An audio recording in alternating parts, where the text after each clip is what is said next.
What is up, community?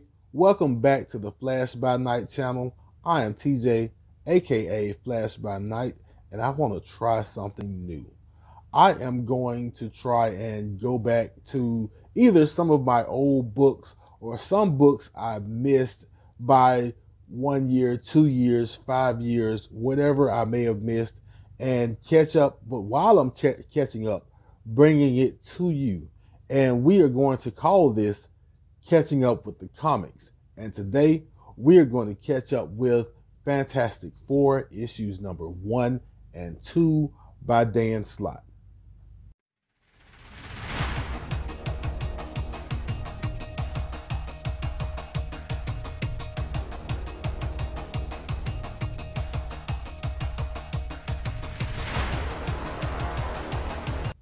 Welcome back.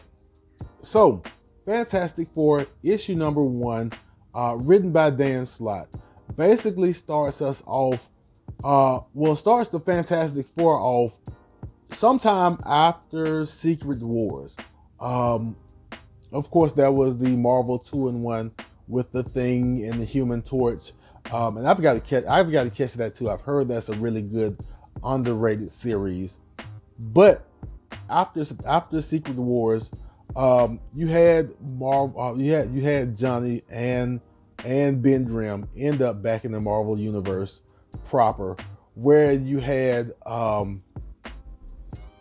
Richard, Sue Storm, Valeria, Franklin, and the Future Foundation off basically creating other universes. Of course, we ended up with one universe at the end of Secret Wars, and they are creating and replacing universes out there who knows where.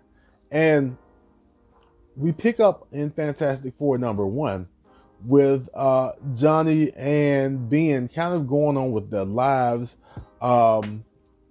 Johnny holding out hope still. I think this is like a year afterwards, still holding out hope that the Fantastic Four, that Sue and Reed and Franklin and Valeria are out there somewhere and they will come back pretty soon. Whereas Ben is resigned and trying to get used to the fact that that Franklin and Valeria and Reed and Sue, I'm gonna get that order right soon enough, are basically gone. He's trying to get over his grieving, and he's trying to live with the fact that his family in the Fantastic Four, sans Johnny, of course, are gone. And they're doing this in different ways. We also in this issue see Ben finally decide that it's time to propose to Alicia, and Ben proposes to Alicia, gets down on one knee, and Alicia can't say yes fast enough, which is great. I like that part of the book. Also, they go to invite Johnny to be part of to be the best man at the wedding, basically, and Johnny flips out a little bit. Johnny says no. Why are we doing this without Sue and Reed and kids? And you figure out that Johnny is feeling the same pain that Ben has been. Johnny's been trying to hold out hope, but he kind of breaks down and realizes that the four are gone. That the other part of the Fantastic Four is gone. He's kind of broken down in that way. But as soon as that breakdown happens, there is a signal in the sky, and they realize that Reed and Sue are out there somewhere, and they are just waiting on them when they get the fourth signal. Also, in issue number 1, there's a backup story, because of course I always welcome our new backup overlords. There's a backup story basically showing Doom living, I don't know, is he living in the bottom of his castle? Is he living in the catacombs? He's kind of away from the public because Doom was up to some things, and oh, that's right, Doom was behind Secret Wars. So Doom may be down there licking his wounds. That may be what Doom's up to. But Doom's down in the bottom of the castle, and a woman goes to find him because where you would think once Doom is gone from Latveria, maybe they would find freedom and everything. No, there's just more oppressors. There are just more people to hold Latveria down. And she convinces Doom to come out of hiding because Latveria's people need Doom. And eventually Doom comes out with all of his swagger, all of his doomness, and comes back to his people and begins the process of freeing them. So that's the two parts of issue number 1 of Fantastic Four #1. And it's all, in my opinion, off to a good start. We'll see that issue number 2 kind of ties nicely into issue number 1, and we'll get there in just a second. So when we pick up with issue number 2 is kind of a mirror image to issue number 1, where issue number 2 is showing us what Reed and Sue and the kids are up to, along with the Future Foundation. And what they're up to is kind of what they've been up to since Secret Wars happened. And they've been out there building universes, building a multiverse. Of course, for those unfamiliar with Franklin Richards, and I'm not really familiar with Franklin Richards, but he has this power to basically create universes. And with the help of Owen Reese, the Molecule Man, they're going out and creating universes, creating new life, doing great stuff.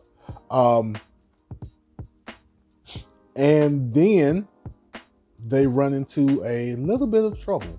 And by a little bit of trouble, I mean they run into this character who calls herself the Griever. And she's basically a destroyer of universes. She destroys everything she touches. She ends up killing Molecule Man Owen Reese, who himself, I think, is like this ultra mega powerful person in the Marvel universe. She takes him out, and she basically tells the Fantastic Four that she's been going behind them, destroying universe after universe after universe that they have been creating, and she grieves over them. I don't know what this thing is with somebody who grieves over the universes they destroy, but that's her thing. She says her job is to destroy everything, to be the last thing in existence, and to grieve over it. And that's what she does. And she lets the Four know. And Franklin tries to take her on himself, but he kind of loses in quick fashion because she overmatches him, which is pretty amazing. But she's also got this amount of hubris to her, because if you can destroy everything, you may as well have a lot of confidence. And she does have a lot of confidence. And she basically tells Reed Richards that whatever he thinks he needs to do, whatever he thinks he can do to mount some kind of comeback versus her destroying these universes, to go ahead and do it. Go ahead and do what he wants to do, what he can do. And so he kind of pulls Sue and the kids aside, and he comes up with a plan. He figures out everything, and he tells her that she cannot defeat his family. She cannot defeat the Fantastic Four. And, she laughs at it. She laughs it off and everything. And so he goes to this teleportation machine that she allows him to go to, that he's fixing on. And I don't know what she thinks he's doing. I didn't know what he was doing. But when he pulls the lever, you see the Fantastic Four symbol that you saw in the first issue. And that's what the symbol was for. The symbol wasn't just to let everybody know that the Fantastic Four was back. The symbol was to teleport the Fantastic Four to this universe where they're having this standoff. But it was not to just teleport Ben Grimm and Johnny Storm to this universe. They teleport the entirety of the Fantastic Four. Every member that has ever been part of the Fantastic Four gets teleported, and that's where we end the Griever and a standoff with the entirety of the Fantastic Four's history. And that was my first shot at catching up with the comics. I hope you enjoyed it. If you did enjoy it, go ahead and hit that like button. Of course, hit the subscribe button, hit the notification bell. But in the comments, let me know what you thought about this format. Let me know what you thought about me using digital versus physical books, because some of this I'm gonna have to do digital pictures and such, because I don't have every book that I want to go over. But let me know what you thought about that. Let me know what you think about catching up with the comics. I know I want to do some stuff with old Moon Knight things, and I kind of picked this up after picking up Fantastic Four number 32 and thinking, I like this. I want to go back and see where it started. So yeah, give me your opinions, give me your thoughts, leave them down in the comments. But yeah, I appreciate everybody stopping by and giving this a chance and giving me a chance, of course. But as I always say, as I always end these things, love yourself, love others, and I will be back in a flash.